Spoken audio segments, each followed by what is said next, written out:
Hey everybody, welcome back to the Making Space podcast. So grateful that you're joining us. And again, as always, I am joined by my esteemed co-hosts, Sarah Joy Prope and Benjamin Windle. How are you guys doing today? Doing well. Good to see y'all. Doing great, Jay. Really excited for this conversation that we've got coming up today. Yeah, today we're going to hear my conversation with Jessica Gracewski, who is a pastor at Reality San Francisco. Dear friends of ours, not far from where I live. And Jessica is an associate pastor there. She gives direction and vision to the community at large and really stages of belonging for their people. She's a spiritual director and a preacher and really cultivates meaningful connection in a place that is really, really lonely, San Francisco. And so before we get into the conversation with Jessica, would love to chat with you guys a little bit. Obviously, I think there's been a lot written lately, lots of research and data that I think makes abundantly clear that we, in the modern West especially, are in a loneliness crisis. Rates of feelings, at least of isolation and loneliness, even depression, just like skyrocketing in recent years, in the past decade especially. One of the things that Jessica and I talk about is transience. San Francisco especially is a very transient place. And Benjamin, you are embodying and living transience right now in this season of your life where you left the homeland and have been traveling about around America. So I'll start with you. Like, what have you learned as you've sort of traveled around and still experienced deep belonging, but also sort of like not yet growing, deepening roots? What would you like to learn about America, Jay? Because I can tell you. What would you like to learn about your country? I've been to over 30 cities in the last 12 months, and I'll comment on two levels. Man. Firstly, the sense of being transient is a very important subject for pastors. For me, pastoring for over 20 years, if I charted that, it just felt like on the last 5 years, that rate, it accelerated so much that it really became a key factor. I remember Pastor Rick Warren saying something years ago where he said, "I've come to see my congregation as a parade."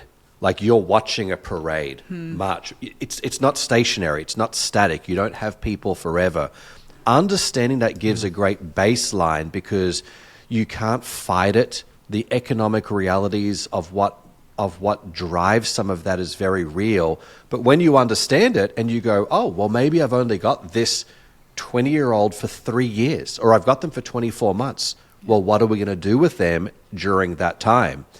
For me personally, yes, on the second part, I know what it is to move into a new city and into a new place. And physically, everything we're talking about here has we're putting through the lens of church facilities and church buildings.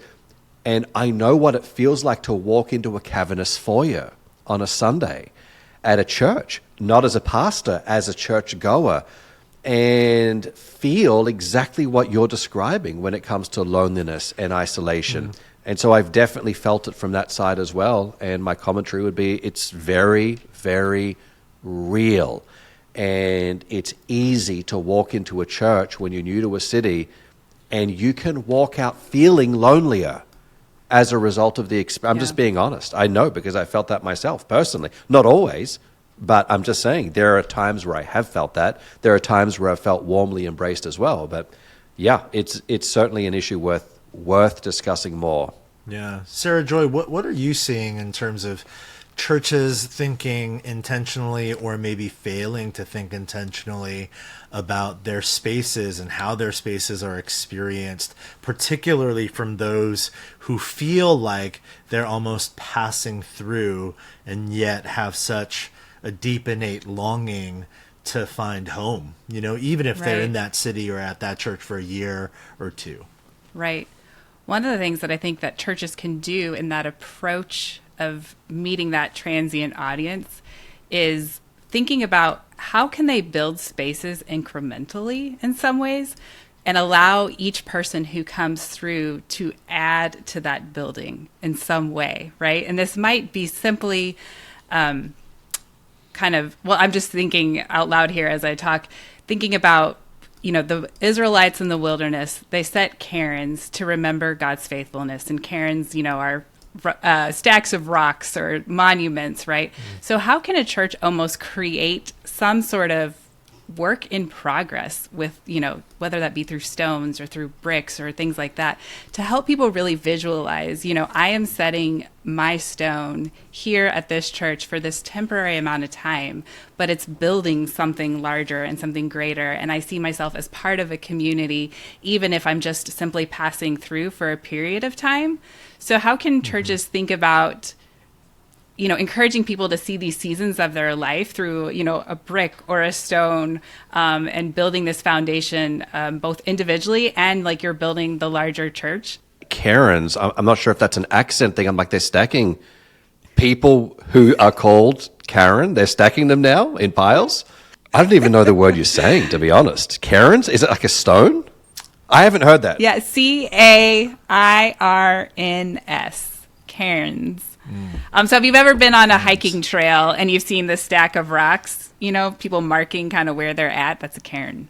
But I think I say it. My takeaway is they're stacking Karens. Sarah Joy, it's interesting what you're saying, because you're really talking about participation, inviting a passerby to become a participant, which actually in the conversation with Jessica, we spend some time talking about reality's communal rule of life. And actually all of what they call table groups are all centered around, we dig into this in the convo, but they're centered around this rule of life they have collectively as a church. And there's 8 rules, and they're broken up into 2 categories of presence and then participation. And it's almost like you and Jessica are like, one brain or something. One of the reasons they're doing it is because of the transience. The invitation for a passerby to participate is actually, we, as church leaders, we often think like, oh my gosh, just like, we don't want to ask anything of them, just let them ease their way in. And not always, but often that can be experienced by someone in transience as, oh, I'm definitely the outsider. Right. They're all doing this, but I'm sort of just here to observe, and then I got to go on my merry way. But that warm welcome of, hey, when you're ready, if you would like, we'd love for you to participate. And that's kind of what they do at Reality in a lot of ways. It's a really interesting idea about even spatially in the building. At our church, actually, just today, we were having a conversation. We've got this corner, really beautiful corner in our lobby with books and resources. And then we just were having a conversation today about the growing number of artists in our community and saying, man, why don't we, instead of just books and resources, why don't we invite them to participate and highlight some of their pieces, on rotation for our church, and sort of giving folks ownership of the space, I think is such a cool way to invite belonging. And what does it even mean to have like an art exchange, right? Where people leave behind some form of art that they've created and somebody gets to take a piece of art with them, right? And so again, there's that connection to the church, and there's a meaningfulness in that, even as they're passing through. Yeah.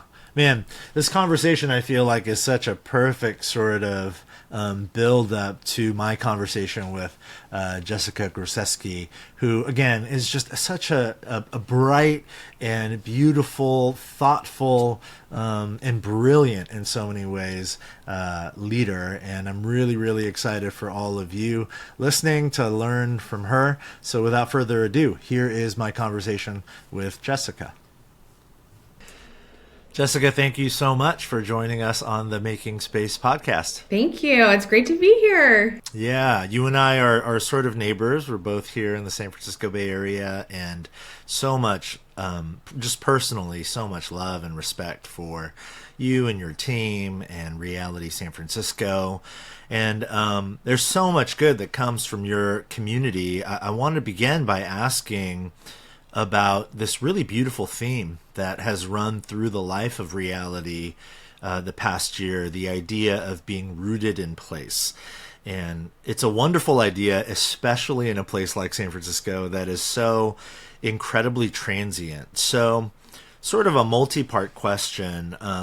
But first, just tell us a little bit about what Rooted in Place as a theme for your church family was about this past year. Yeah, I would love to. It's shaped so much of how we do ministry and how we gather. But really, it started out with a vision from our lead pastor, Dave Lomas, about kind of a trilogy for our church and the history. And so this particular movement, we've been a church for 14 years, went from these movements from being established to flourishing. And so he kind of had this picture from reading a book. We talked about it, The Secret Life of Trees, or The Hidden Life of Trees, and really was a picture of bringing our church from how do we establish to how do we flourish, both in community and space, in all aspects of ministry, and really was this phrase, rooted in place. And so it was a rally cry for our whole staff and church to say and to dream, really to imagine what it would be like to live life rooted in place with God here in our particular context, which is San Francisco. And so it really was a fun little phrase, but kind of opened up this imagination for our church and ministry. Yeah, and you mentioned your context, San Francisco. I think a lot of people are familiar, but for those who don't know, it is one of the most transient places on the planet. I mean, people are in and out. You are the city of heritage, Yes. of the gold rush. Yes. Get in, get rich, get out. It's still true. Yes.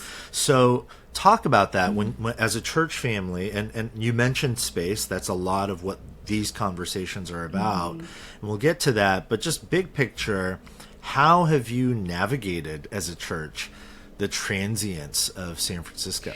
Yeah, I would say first prayer and discernment to say, how do you deal with a community that you're trying to grow closer in intimacy with Jesus, but you have this whole churn of people that just come, like you said, the gold rush. We have this picture too, where we really are calling our church to be farmers, not miners from our city. And so that gave me such a clearer picture to help imagine with our staff and our team and volunteers to like, how do we build pathways to actually become farmers? Or how do we make space in our city and our church that we're like being rooted and for the flourishing of our city, not just for ourselves. And so, it's true. San Francisco is so transient. We do a survey every year, and our results are about every year about our church is new every 2 years. So it is like, half of our church is new every 2 years. So we have a churn of about 25%. So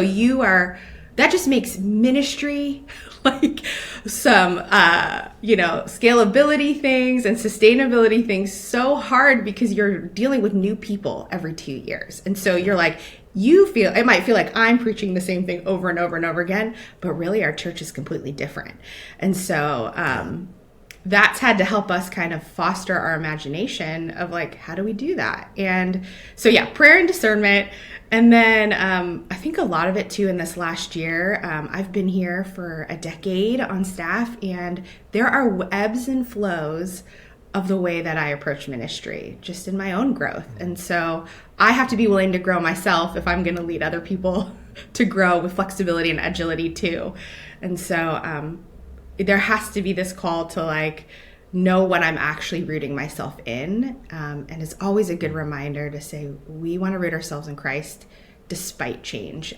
But it's kind of an incubator for testing a lot of things. So, yeah. That's really helpful, I think, for church leaders who are listening. It's sort of freeing to hear you say it's an incubator. I think a lot of people look at churches like Reality SF, and it's easy to make the assumption, oh my goodness, they've got it all together and they figured it out. And why can't we be like them, sort of thing? But really encouraging to hear, no, it's an incubator. We're experimenting and trying to sort of learn on the fly. Yes, we are not perfectionists for sure. Some of the research from the Barna and Aspen Group team, is so interesting. We asked U.S. adults, what makes a space, an actual physical space, transcendent? and a third of people actually said it's a sense of belonging that makes a space transcendent, which feels paradoxical at first. Transcendence, we think of something bigger, something other that doesn't make sense. We feel small in the midst of it.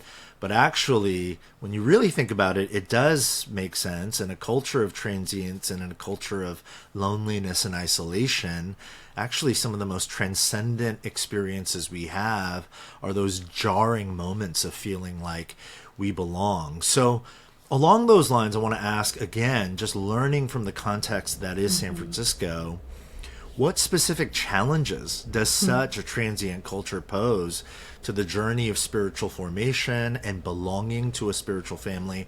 And then on the flip side, have you discovered any unique opportunities that such a transient culture offers us? Yeah, that's such a great question. One that we ponder all the time, Jay. Yeah. And yeah, I think in this season, we've just been really reflecting on that. One, it's okay that people leave, right? It's okay that there are endings and beginnings in life. That's part of life. That both something happens to us physically, mentally, emotionally. And in our call for discipleship, even personally, you're like, I have to be okay with change. That's my own journey of formation there. And as well as you have to make it kind of okay to know that life is going to throw us endings and beginnings. It's okay to have expectations and hopes, but also what do you do when those things aren't met? And so that's kind of a crash course in transitions, right? You're like, what do I do when people leave and I thought we were going to be friends forever? You have to get acquainted with grief. So there's like the emotional health aspect, which is very challenging. And like, how do you grow in relationship with God and one another? And I think we've learned also too, the flip side of that is like we've learned surrender in a really different way. And our approach to ministry of training people, like, how do you leave well? How do you stay? And how do you actually choose to actually stay and be connected? Which the unique, I think, opportunity is kind of on the flip side is when people come to our church, they are so hungry. I have never been part of a church that is like rushing to find their people, whether it's like from a healthy place or not. I would say, Jake, an example would be in our community groups, we have people that are like on a waiting list when I first started on staff. Wow. Because to me, that just tells me, yes, they might want to grow, obviously, in relationship with God, but they are yearning for connection. They're yearning for, like you said, that stat about belonging. They want to be known, except we're also finding in their discipleship, it's like they're not quite sure how to get there. So there's like a gap that we're trying to navigate with. There's tension sometimes, there's nuance in that. Sometimes the way that they want to connect, a challenge is it's not always the way that they want to connect. It's literally a way that we're like, well, we want to grow in our discipleship to Jesus, not just for our own kind of connection and our own peace of mind. And so it's a lot of like back and forth volleying and being okay with mystery too. Like being okay that every person is different. Every person has a different story and path. But our, hope is that you're going to find your way on a pathway here for as long as you're here for.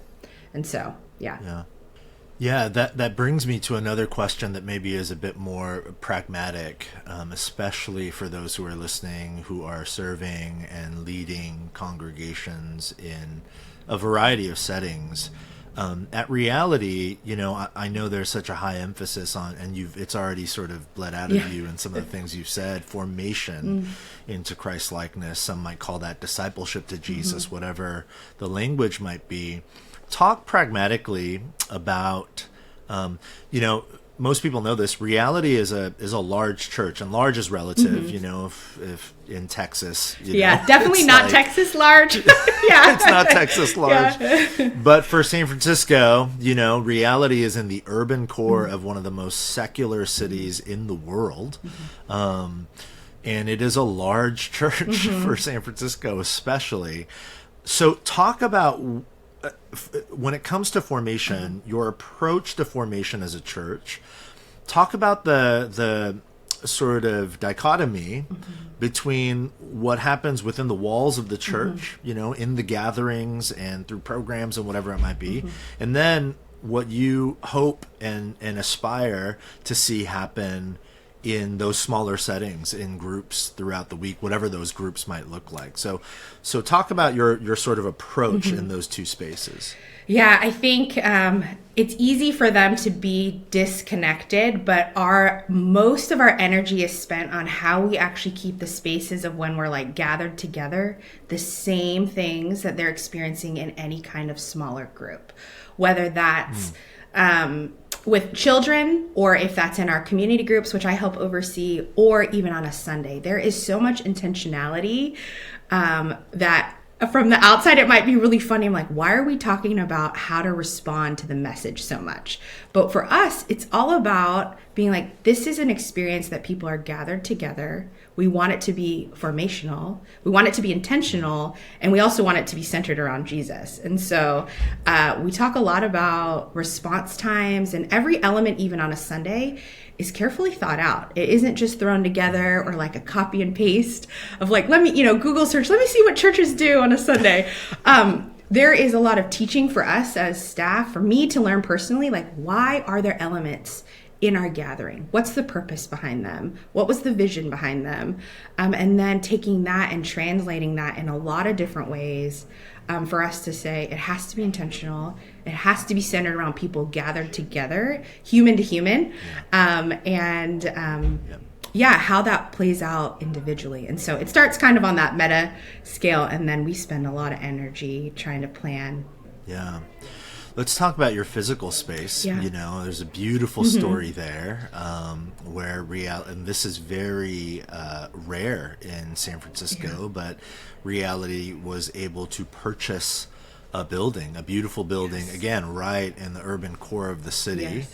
I mean, I've been there, I've visited. It's like so strange, like in the middle of, the Mission District. You're like, oh, God just plopped a church building in the middle of this random but eclectic, wild, busy, colorful, vibrant place where there's like no parking. It's a miracle that people gather, this incredible, beautiful space. So and I know with Reality and your team, there is such intentionality, like you said, about just about everything. So talk about how the building, the architecture, the physical space as it currently is, and as you sort of hope for it to be in years to come, how it is impacting, what sort of influence it has on the experience of belonging and formation for your people. Yeah, that has been such a fun journey. I think on a personal note, when we got in that building, we had so many dreams and thoughts, but actually you're really confined with the space that you are actually in, right? So we had to kind of go back to dream. And for us, it's like when people come and step foot on our property, or even from afar, because you can see it down the block, it's such a random place.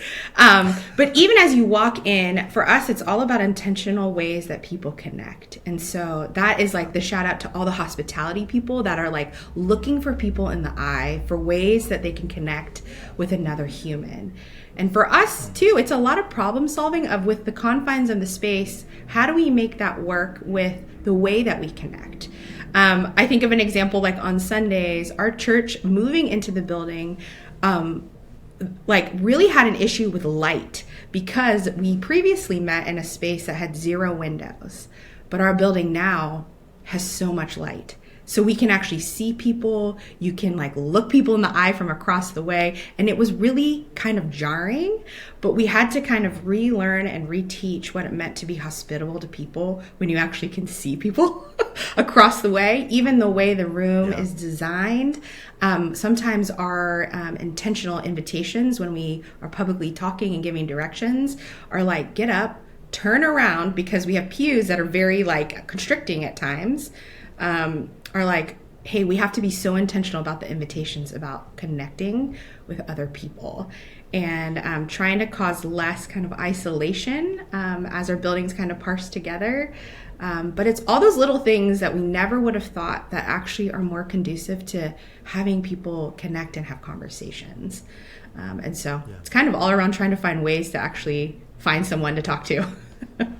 That is a really profound and beautiful reminder because again, I've been to the building, and I remember the previous building, and even that shift in lighting. I love what you said, that it's teaching our people to look people in the eye.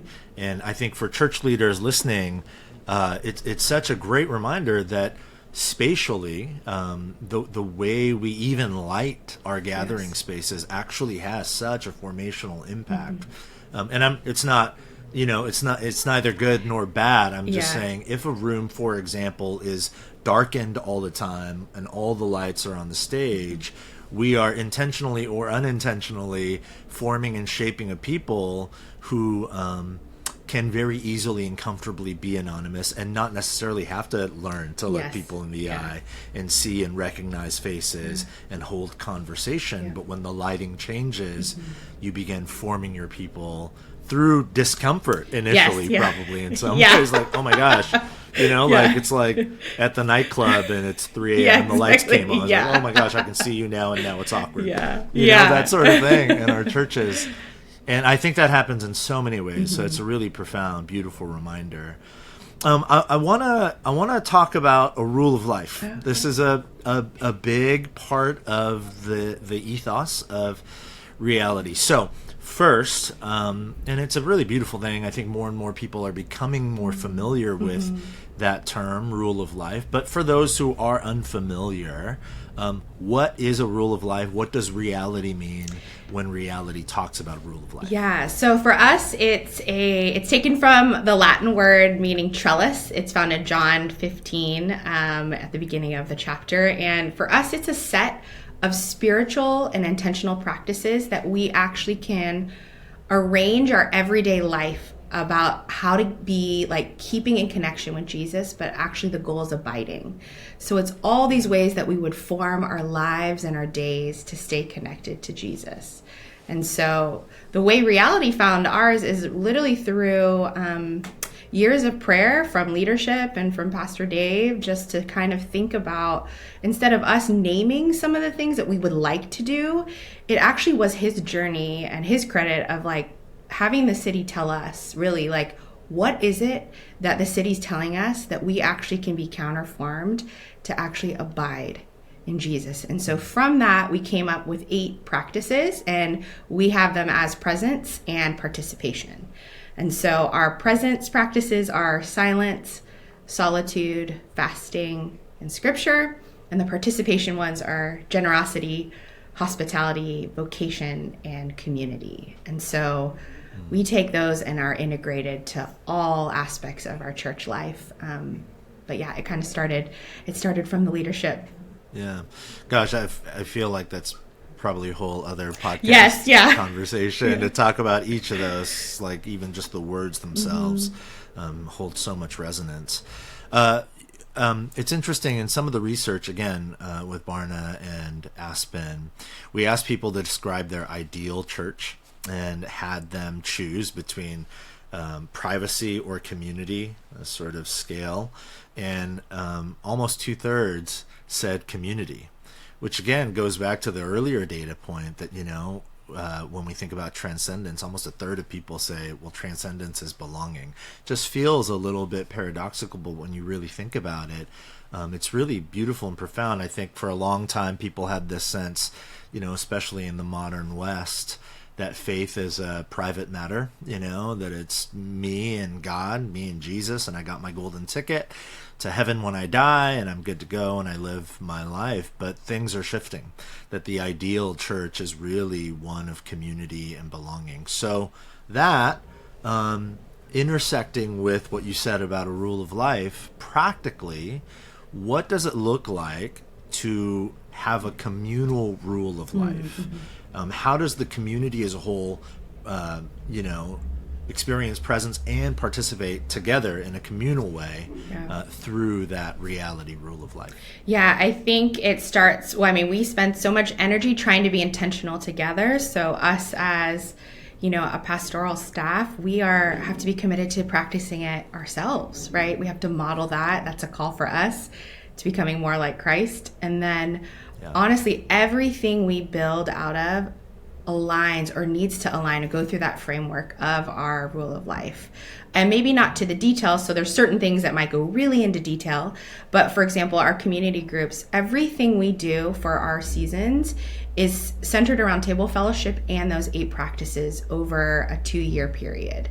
And so we are trying to get people to not only practice them together around a table with their groups and but also in their lives, like individually. And so, and we know that that's like a long journey and we don't expect perfection, but we're hoping that people just want to integrate maybe 1 or 2 regularly, and just to talk about then with another person what's happening inside of them, what's happening in their life, or even what's happening collectively as a community. And so for us, it's a lot of talking about how do we get people to try and practice it, inviting them to practice that, encouraging them to continue to practice.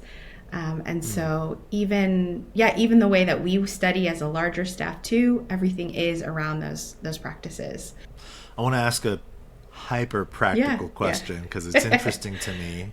I assume there are lots of church leaders listening who, in their small group or community group sort of format, sort of standard, and nothing wrong with it. Many of our groups at our church do this as well, where you gather every week or every other week, and really the conversation is built around a deep dive or discussion of the sermon, whatever was taught. So when you say that community groups are at Reality in this sort of 2-year cycle are engaging those practices, what does that look like practically? Is it a rhythm, a 2-year rhythm of taking each of those 8 and that's what the table fellowship is about, or is it something else? We realized like implementing the practices was that we had many groups that's really all they did was talk about the sermon. And especially if you're preaching, you're like, I don't want to talk about myself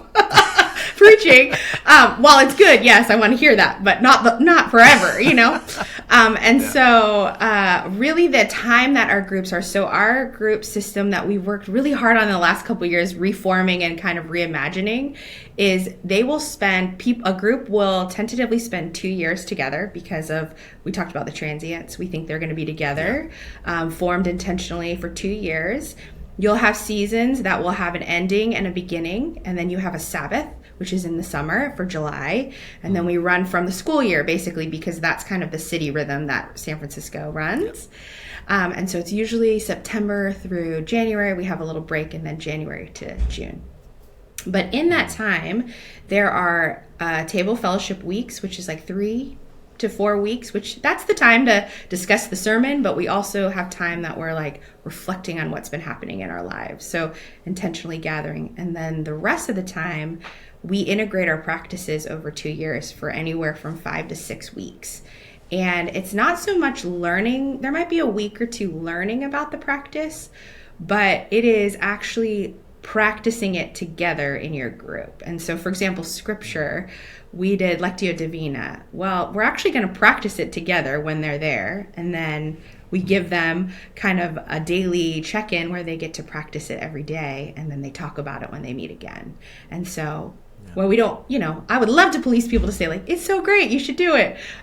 We're just hoping they do it and integrate it in their life as much as possible. And so, that's the way that we're really intentional about building it. It is all about practices and learning about that. Yeah, that's so great.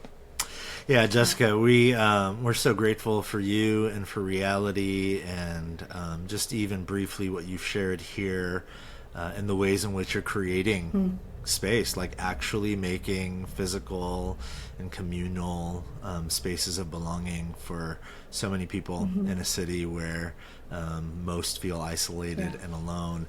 As we conclude, I just want to ask you, if you would you give like a final word of pastoral encouragement to the church leaders who are listening, who are just navigating, trying to do this well and help their people belong and be formed into Christ-likeness? Yeah, thank you. I would just offer the encouragement that I also am going through at the moment, where I'm like, we can do so much for the sake of being intimate with God, but if we actually forget that we also belong to God, that we're His beloved, and that we actually, our main chief goal is to abide in Christ, then everything else is probably not going to happen. And we can learn the hard way, but either way, God is always wanting us to be close.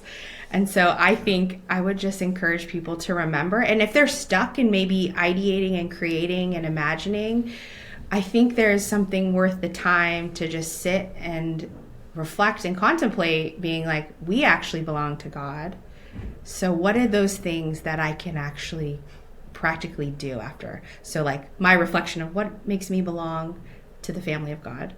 And I always say it's good trial and error. Just keep trying, and it's not supposed to be perfect, but our effort's there. So, yeah. Thank you so Thank much. you. Yeah, beautiful word. Jessica, thank you so Thank much for you. your time and joining us on the Making Space podcast today. Great. Hey, thank you guys again for joining us for another episode of the Making Space podcast. Really hope it was helpful to you. Again, just a reminder, this podcast is just one part of so many other resources that we hope you find helpful. So you can go to barna.com/making space to learn more and find all of those resources. And if you enjoy this podcast, share it with a friend, leave a rating or a review. That's hugely helpful to us. And we really look forward to our next conversation on the Making Space podcast.